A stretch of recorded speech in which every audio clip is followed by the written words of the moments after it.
want none! You don't want none! What's going on, Tar Heel Nation? It is your favorite North Carolinian, Russ, the Tar Heel. Forgive me, my voice is a little hoarse, man, from yelling, especially on third downs last night. But before we jump into the North Carolina Wake Forest game, man, I just want to give a special shout out to my boy Preston and Jay. Hey, man, I really appreciate you guys being so welcoming, man, and taking care of your boy. I mean, you guys kind of, you help this thing be seamless. And I really appreciate you guys' time hanging out with everybody, man. I'm telling you guys, dude, if you go to a Carolina home game, you need to get over there to the Moorhead Planetarium and go hang out with Preston and his crew, man. Just a great time, good people, good guys, Carolina family. And I just could not ask for just a better bud, dude, here in Chapel Hill, man. So really appreciate you, Press, man. Appreciate you, Jay. Thank you guys for helping your boy out, man. Also want to give a shout out real quick to Kurt, Mike, and Edward, man. You guys, man, coming over and saying hi to your boy. It meant the world to me, and it's extremely humbling. I appreciate you guys taking the time to come and hang out. I hope you guys enjoy the t-shirts. I hope you guys enjoy the wristbands. And I can't thank you so much for you guys' support. And, I mean, it's just, it comes in all different, shapes, sizes, and colors, if you will. I'm super grateful, man. And it's extremely humbling, when you guys are telling me that, hey, man, we just came over here because we wanted to meet you and everything. It's super humbling, man, and I appreciate it. Kind of gives me just a little bit more gas, man, to continue trying to do this for, Tar Heel Nation, man, because this is supposed to be a fan channel, and, I really do appreciate the love and support. I also want to thank everybody for all the birthday wishes.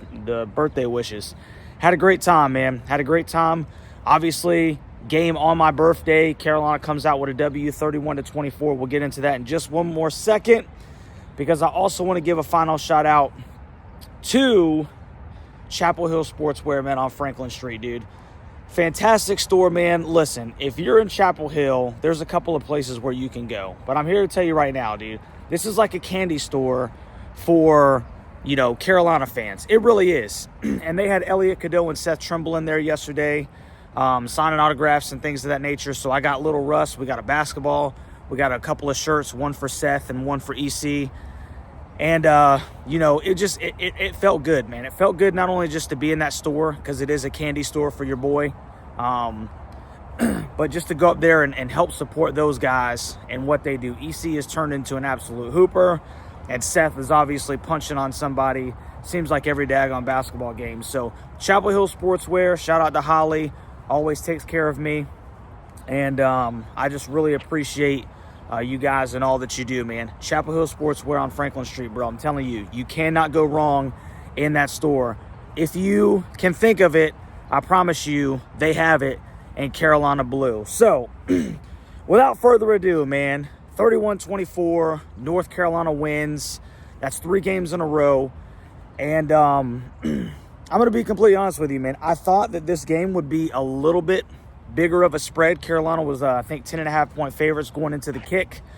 But Carolina gets it done, 31-24. Didn't necessarily, and it's something that I think that we got to already kind of go into each football game understanding, is that, we're not just going to score at will, per se, like we're so accustomed to in the past, man. It really has become Carolina's resurgence on defense, accompanied by just Big O taking over the football game. I think he passed Kelvin Bryant and Don McCauley yesterday with 249 yards on the ground and a touchdown, bro. And when I tell you that this guy, and shout out to the offensive line, because the offensive line, there were some runs where Big O had where, there were some gaping holes. But then when you put a 220-pound back with 4.4 speed downhill, getting through those holes, you're going to get, I think he had a long of 38. And then now you're making safeties come up and tackle him.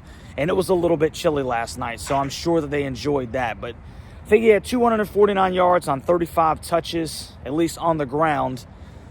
And, just a complete takeover, bro. Just a complete takeover. Wake Forest knew what Carolina was going to do, and they couldn't stop it. They had a little bit more success, I guess, a little bit in the fourth quarter. I think Carolina averaged only a little bit less than 3 yards per carry.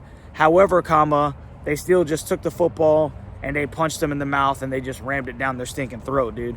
And it's become a staple of, Carolina football. And I think that's impressive because one of the things that we have talked about ad nauseum over the course of probably the last 2 or 3 years, if not longer, but it's kind of been amplified, is that Carolina is a little bit too finesse. Carolina's very soft. Carolina is, it's not a team that can take a punch in the mouth. I think that the last 3 games, given the competition, I think that, what's the word I'm looking for? That title that they want to put on Carolina football has kind of been put to the test because North Carolina has become a team that they are going to punch you in the mouth. And the defense has been a team that, has, for all intents and purposes, the last couple of games, held the line. They've been really good against the run, and simultaneously, they've run the damn football. And you know what? We make football out to be a very difficult thing sometimes when it's a very simple game. And I've been kind of screaming this since I started the channel. This has always been a philosophy of mine. This is a little old school. I understand all the throwing the football around and how that's exciting and scoring quick, et cetera, et cetera, et cetera. But when you can run the football and you can stop the run, bro, and Mac Brown talks about it in his press conference, you're going to win a lot of those football games. And that's kind of what you've seen Carolina do. I don't have the stats in front of me right now. I think Carolina, a little pedestrian on the offensive side. Last night I think they had like 360. Wasn't necessarily Jacoby Criswell's best game. Obviously, you think it was 14 for 22 with 100 and something yards passing, and maybe a touch. I think he had a touchdown. He had J.J. Jones in the back of the end zone, which was a great throw and catch, by the way. And then shout out to Tylee Kraft. He gave the 1-3 afterwards, man. So shout out to Tylee. Great for JJ, man. Sticking that, because that's a great foot placement in the back of the end zone. But it wasn't necessarily a huge game from Jacoby last night. We really did lean on Omarion Hampton, and that's okay. That's what we do. That's what we do. That's what teams know that we're going to do. We're going to see more and more as the season goes on. Heavy boxes, because they're probably going to dare Jacoby to try to beat them, as opposed to letting Omarion just run crazy. But I'll tell you what, man, once again, I got to park it right there, dude. Omarion Hampton, 35 carries, 200 and almost 250 yards, bro. Backs don't do that these days because we're in a completely different era. Backs don't do that these days. I mean, it just shows you the character of this kid, how much he loves playing for Carolina, and how much this program means to him. He's a workhorse, bro. And you know what? I love it, man, because he's old school. He's old school. He's old school. And I pray that the Lord in heaven, man, rewards him for all of his faithful service. I really do. Because kids aren't built like this these days. He is a special running back. We've had some great quarterbacks, Sam Howell, Drake May. Now we're seeing one of the all-time greats, if not the all-time great, Omarian Hampton, play right now. We've been very blessed, man. We've been very spoiled as Carolina fans, and I know sometimes it doesn't seem that way because the scope of the season, hasn't necessarily panned out the way that we anticipated that it would, bro. But I'm telling you right now, man, enjoy this while you have it, because we don't know how much longer we do have it. Omarion Hampton is a specimen, and he is fun to watch. So we could talk all day about Big O. Everybody wants to talk about Big O. We will talk about Big O, for the rest of the season, obviously. But I also want to go to the defensive side, man. Maybe not as much of a dominant performance, obviously, as the Florida State and Virginia game. But the defense continues to impress me, man. I mean, yeah, they gave up 24 points, not the end of the world. I think about 350 yards of total offense. I think Backmeyer went out a little bit earlier in the game. But 3 turnovers, which were huge. And obviously, who can forget Power Eccles, streaking down the sideline after picking one off. Just a huge play, bro. And a lot of that is accredited to the defensive line, keeping the offensive line out of his lap to where he can lurk. You know what I'm saying? That's what linebackers do, especially a smaller stature guy like him. He's 6 foot tall, he's able to kind of hide behind defensive ends, defensive tackles, and he just got those hands up. He's watching the quarterback's eyes. He's sitting there lurking, got those hands up, and then the athleticism took over.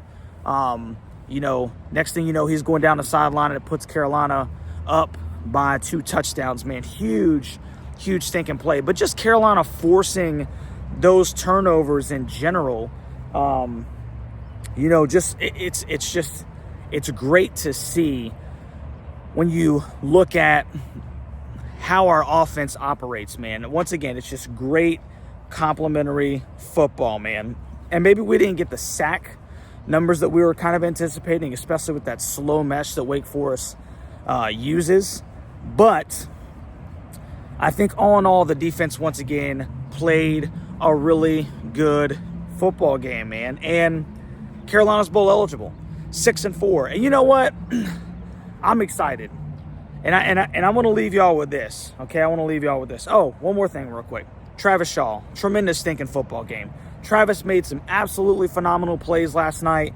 I'm telling you, man, that kid has done a 180, and it's great to see. I don't know what the future holds for Travis Shaw, but you know what? Personally, for him, as a young man, a young defensive tackle, seeing him begin to dominate on plays, that's good for him, man. Good for you, Travis. Good for you, for maximizing your potential, man. That's what we should all be doing as people. And I love to see, obviously we've given him some heat in the past. My man's playing at a high level. He played at a high level last night, and that was also great to see. So going back to the fact that Carolina's 6-4, 3-3 in the conference, man. And, a lot of Tar Heels are still pissed off. And like I've told you guys, there's really nothing that can happen to where at the end of this season, I look back and I say, hey, that was a successful season. There's really nothing that can happen because I still feel like, there has been missed opportunities with our schedule, with the personnel that we've had. We've talked about that. We'll talk about that at the end of the season. But this is what I will say. This kind of has an old school feel to it for me. Old school feel, and this is kind of a test of a fanhood type stuff, okay? Carolina's 6-4, 3-3. They're bowl eligible. We got 2 football games coming up at BC and then those boys over there in West Raleigh for some get back, dude. And, I think State has Georgia Tech next week at Georgia Tech on Friday night. And if Georgia Tech takes care of business, which I am praying to the Lord in heaven that they do, okay, that means those boys in West Raleigh get to come to Chapel Hill in 2 weeks.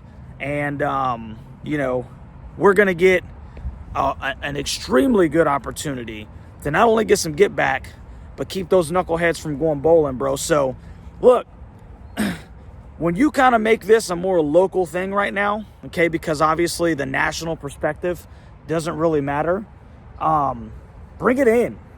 Bring it in, man. And I'm not telling you to settle. That's not what I'm saying, Tar Heel Nation. But I'm saying bring it in, baby. Bring it in and understand, what is still at stake. What is still at stake inside the state of North Carolina. Inside the state of North Carolina, man, there's some really good storylines kind of right now, man. We don't know what's going on with Mac at the end of the year. We really don't know what's going on with Big O. We don't know what's going on with a lot of things, after this year is done. So as bleak as everything seemed a month ago, Carolina's on a 3-game winning streak. And like I said, man, they have an opportunity to play with some pride and passion, man, to do something where they can look back and they can talk about how they persevered and they got it done for the boys in Carolina Blue, man. So I'm really excited, man. I think all of Tar Heel Nation should be excited too. Forget about the stinking record, bro. There's no sense in crying over spoiled milk, at least right now. We'll get to that at the end of the season. Support these kids, man. Support these kids because they're playing their stinking asses off. We've got 3 in a row. We've won games that we should win. And I do believe that we should win the next 2 games as well, man. And there's some terrific storylines that, you know, are embedded within this last month and a half of Carolina football now that we're bowl eligible. So celebrate, man. Celebrate. I'm celebrating. I'm excited. I'm stinking excited because that's just one more college football game that your boy gets to watch this year. That means that there's maybe 3 weeks, there's maybe a month less where I don't have to go through the dearth that is the off season. You know, so I'm excited about that. I think you guys should be excited about that too. Once again, man, shout out to everybody that came and saw me. Shout out to Preston and Jay, man. I appreciate you guys. Much love, man. Thank you for all the birthday wishes and the well wishes and everything. Got to get my family ready to travel back to the house, my temporary home, because forever North Carolina will be my home, man. I love, look at that, dude. Look at that sky. Look at that sky, man. Beautiful. That's how we know that God is a Tar Heel. Why else is the sky Carolina blue? Love you, Tar Heel Nation. We'll see you on the next one, baby. Go Heels.